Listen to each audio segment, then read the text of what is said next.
Hello बच्चों, आप सभी का इस YouTube चैनल में स्वागत है। और आज के हम लोग इस वीडियो में कक्षा 8 के विज्ञान विषय के अंतर्गत जो चैप्टर नंबर 2 है, जिसका नाम है धातु एवं अधातु, means metal and non metals में जो ऑब्जेक्टिव क्वेश्चन है, वस्तुनिष्ठ प्रश्न जिसको बोलते हैं, उसको हम आज इस चैप्टर में देखेंगे। तो जो भी बच्चे इस वीडियो को पहली बार देख रहे हैं, सबसे पहले इस वीडियो को लाइक करें, साथ ही इस चैनल को सब्सक्राइब कर लें, ताकि हमारे द्वारा कोई वीडियो अपलोड किया जाएगा इसका नोटिफिकेशन सबसे पहले आप लोगों तक पहुंचेगा। ठीक है, और साथ ही साथ आशा करता हूं कि आप अपने दोस्तों के साथ शेयर भी करिएगा। चलिए हम लोग ऑब्जेक्टिव क्वेश्चन की ओर चलते हैं और इसको एक एक करके देखते हैं। और ये आपके एग्जाम के लिए बहुत ही ज़्यादा फायदेमंद साबित होने वाली है, तो आप इस वीडियो में अंत तक बने रहें। ठीक है, तो चलिए हम लोग चैप्टर नंबर क्वेश्चन नंबर 1 है कि एक मुलायम धातु जिसे चाकू से आसानी से काटा जा सकता है, मीन्स ऐसा धातु का नाम बताना आपको जो आसानी से वो चाकू से काट सकते, इतना वो मुलायम होती है। पहला ऑप्शन है आपका चांदी, दूसरा ऑप्शन बी नंबर है ऑप्शन है पारा, ठीक है, सी नंबर आपका है सोडियम और डी नंबर है सोना। तो आपको पता हो जाएगा बच्चों कि ये जो सी नंबर ऑप्शन है आपका बिल्कुल करेक्ट ऑप्शन है ना, सोडियम। सोडियम को हम Na से भी दिखाते हैं, इसका सिंबल होता है, प्रतीक चिन्ह होता है। ठीक है, तो ये सोडियम ऐसा धातु है जिसको हम चाकू से आसानी से काट सकते हैं, इतना सॉफ्ट धातु होती है। ठीक है, मेटल होती है। नेक्स्ट हम लोग क्वेश्चन नंबर 2 की ओर चलते हैं। क्वेश्चन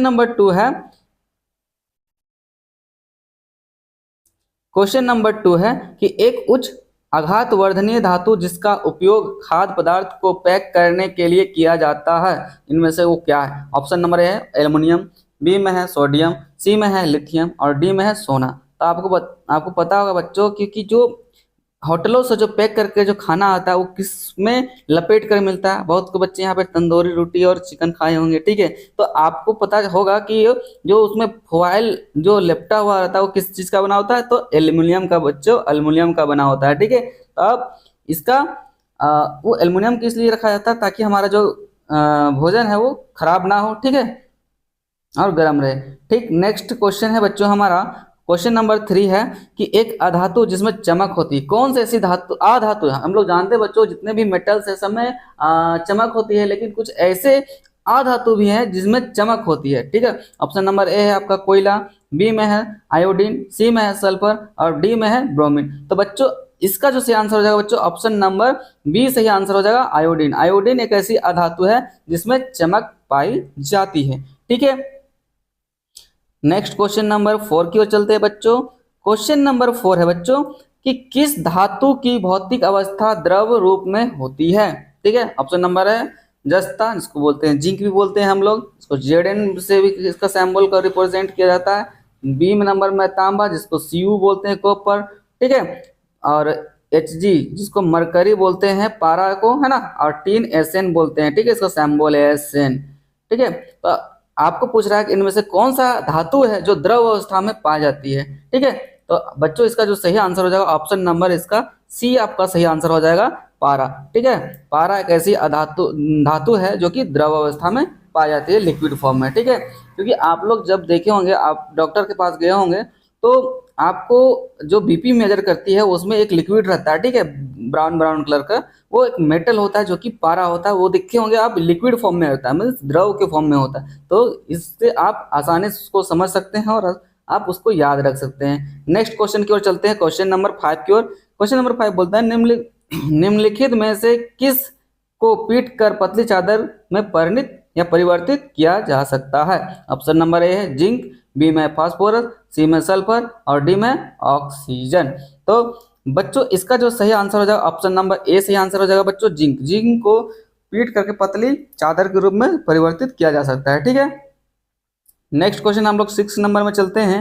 6 नंबर का क्वेश्चन है बच्चों, क्वेश्चन नंबर 6 है कि निम्नलिखित में से किस को पिघलाकर नया रूप दिया जा सकता है? ऑप्शन नंबर है लोहा, बी में फास्फोरस, सी में सल्फर और डी में हाइड्रोजन। तो बच्चों इसका जो सही आंसर हो जाएगा बच्चों, ऑप्शन नंबर इसका ए सही आंसर हो जाएगा, लोहा। लोहा को हम फिर से गला करके उसको किसी नए रूप में परिवर्तित कर सकते हैं, जिस सांचा में डालेंगे वो सांचा के रूप ले लेगा। ठीक है, नेक्स्ट हम लोग क्वेश्चन चलते हैं 7 नंबर बच्चों। 7 नंबर क्वेश्चन है, निम्नलिखित में से किसको पतले तार के रूप में परिणित कर सकते हैं, मीन्स परिवर्तित कर सकते हैं। ऑप्शन नंबर ए है सल्फर, बी में है सोना, सी में है फास्फोरस और डी में है कार्बन। तो बच्चों इसका जो सही आंसर हो जाएगा ऑप्शन नंबर बी सही आंसर हो जाएगा सोना। सोना को हम पतले तार के रूप में परिवर्तित कर सकते हैं, ठीक है। अगला क्वेश्चन हम लोग 8 नंबर की ओर देखेंगे। 8 नंबर हमारा क्वेश्चन है कि एक्सरे में किस धातु का उपयोग किया जाता है। ऑप्शन नंबर ए है टीन, बी में है सोना, सी में है तांबा, डी में है लेड। तो बच्चों इसका जो सही आंसर हो जाएगा ऑप्शन नंबर डी सही आंसर हो जाएगा बच्चों लेड। लेड धातु का उपयोग हम लोग एक्सरे में करते हैं, ठीक है। अगला क्वेश्चन है बच्चों, क्वेश्चन नंबर 9 है कि किस धातु का उपयोग जल के शुद्धिकरण में होता है। ऑप्शन नंबर ए है क्लोरीन और बी में है आयोडीन, सी में है ब्रोमीन और डी में है सल्फर। तो बच्चों इसका जो सही आंसर हो जाएगा ऑप्शन नंबर ए, इसका सही आंसर हो जाएगा बच्चों क्लोरीन। क्लोरीन एक ऐसी धातु है जिसका उपयोग हम लोग जल को शुद्ध करने में करते हैं, जिसको नाम है हम लोग ब्लीचिंग पाउडर, है ना। हम लोग अपने बरसात के टाइम में अपने कुआं में क्या डालते हैं, ब्लीचिंग पाउडर, ताकि हमारा जो कुआं का जो पानी है वो शुद्ध हो सके, ठीक है। तो चलिए हम लोग अब नेक्स्ट क्वेश्चन की ओर चलते हैं। क्वेश्चन नंबर हमारा 10 है बच्चों। क्वेश्चन नंबर 10 बोलता है कि पुल निर्माण में किस धातु का उपयोग किया जाता है। Option number A aluminium, B में तांबा, सी में जस्ता और डी में लोहा। तो ये तो क्वेश्चन तो आप बहुत आसान है, तो आप बताइए इसका सही आंसर क्या हो जाएगा। हाँ जी हाँ, इसका आंसर डी है लोहा, ठीक है। तो चलिए आप 11 नंबर क्वेश्चन की ओर चलते हैं। तो 11 नंबर क्वेश्चन है कि थर्मामीटर में किस धातु का उपयोग किया जाता है, ठीक है। तो ऑप्शन नंबर ए है पारा, बी में है ब्रोमीन, सी में है आयोडीन तथा डी में है सोडियम। तो बच्चों आपको पता होगा कि थर्मामीटर मीन्स डॉक्टर जो थर्मामीटर मेजर करता है उसका टेम्परेचर मापने के लिए करता है कि हाँ इसका बॉडी टेम्परेचर कितना है। वो थर्मामीटर में कौन से धातु का उपयोग किया जाता है बच्चों। तो हाँ ठीक है, आप लोगों ने सही आंसर दिया है पारा, ठीक है। चलिए आप लोग नेक्स्ट क्वेश्चन का आंसर दीजिएगा। क्वेश्चन नंबर 11 के बाद हम लोग 12 की ओर चलते हैं। तो आप लोगों को अच्छा लग रहा होगा बच्चों क्वेश्चन का आंसर दे करके, क्योंकि बहुत ही आसान सा आपको 8 क्लास में आप 8 बोर्ड में पूछा जाएगा। तो आप इस वीडियो में अंत तक बने रहें और पूरे हम क्वेश्चन को करने का कोशिश करेंगे ताकि आपको कोई कहीं भी कोई प्रॉब्लम ना हो, ठीक है। चलिए हम लोग नेक्स्ट क्वेश्चन 12 नंबर की ओर चलते हैं। 12 नंबर क्वेश्चन बोलता है झारखंड के जादूगोड़ा में किस धातु की प्रचुर मात्रा या प्रचुरता विद्यमान है। मतलब जादूगोड़ा, झारखंड का जो जादूगोड़ा जगह है वहाँ पे कौन सा धातु पाया जाता है बच्चों, ठीक है। कौन सा धातु पाया जाता है। तो आपका ऑप्शन में कोयला, बी में है अभ्रक, सी में है यूरेनियम और डी में है अयस्क। तो आप सभी को पता होगा बच्चों कि हमारा झारखंड है वो क्या है पूरा खनिजों से भरा पूरा राज्य है, ठीक है। तो इसमें से हमारा जो यूरेनियम है आपको जादूगोड़ा में मिलेगा झारखंड के, ठीक है। तो ऑप्शन नंबर सी इसका सही आंसर हो जाएगा बच्चों यूरेनियम। झारखंड के जादूगोड़ा में यूरेनियम नामक धातु विद्यमान है, ठीक है।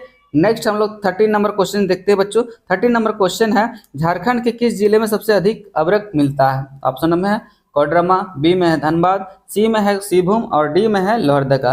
तो बच्चों इसका जो सही आंसर हो जाएगा ऑप्शन नंबर इसका आपका ए नंबर सही आ जाएगा कोडरमा। कोडरमा और लगभग हजारीबाग के कुछ क्षेत्रों में ही अभ्रक पाया जाता है, ठीक है। इसको इंग्लिश में माइका बोलते हैं ना। ये क्या एक तरह का एक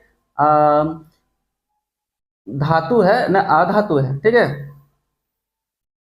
चलिए हम लोग नेक्स्ट क्वेश्चन की ओर चलते हैं। 14 नंबर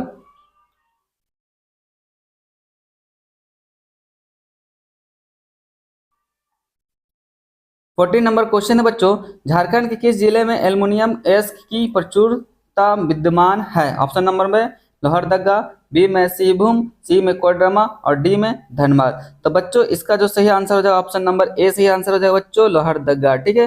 लोहरदगा में आपको एल्युमिनियम एस्क प्राप्त होते हैं, ठीक है। नेक्स्ट क्वेश्चन नंबर 15 है कि वनस्पति घी के उत्पादन में किस अधातु का उपयोग किया जाता है। Option number A oxygen, B में हाइड्रोजन, सी में नाइट्रोजन और डी में कार्बन डाइऑक्साइड। तो बच्चों इसका जो सही आंसर हो जाएगा ऑप्शन नंबर बी सही आंसर हो जाएगा बच्चों हाइड्रोजन, ठीक है। हाइड्रोजन का उपयोग वनस्पति घी उत्पादन में किया जाता है बच्चों। तो चलिए हम लोग नेक्स्ट क्वेश्चन की ओर चलेंगे और ये हमारा लास्ट क्वेश्चन है इस चैप्टर का। तो चलिए हम लोग लास्ट चैप्टर करेंगे। लास्ट क्वेश्चन है कि अंतरिक्ष शोध में किस धातु का उपयोग किया जाता है। तो ऑप्शन नंबर है सोडियम, बी में है लेड, सी में है टीन और डी में है मैग्नीशियम। तो बच्चों इसका जो सही आंसर हो जाएगा ऑप्शन बच्चों ऑप्शन नंबर ए सही आंसर हो जाएगा बच्चों सोडियम। ठीक है, सोडियम का उपयोग हम लोग अंतरिक्ष शोध में किया करते हैं। ठीक है, तो आज का ये वीडियो यही समाप्त करते हैं। आपको कैसा लगा कमेंट करके बताइएगा। साथ ही अगर वीडियो अच्छा लगा तो चैनल को सब्सक्राइब कर ले, ताकि अगला जो नेक्स्ट वीडियो आएगा वो सबसे पहले आप लोगों तक पहुंचेगा। चलिए आज के लिए इतना ही, फिर मिलेंगे किसी नए वीडियो के साथ। तब तक ले दीजिए इजाजत, धन्यवाद।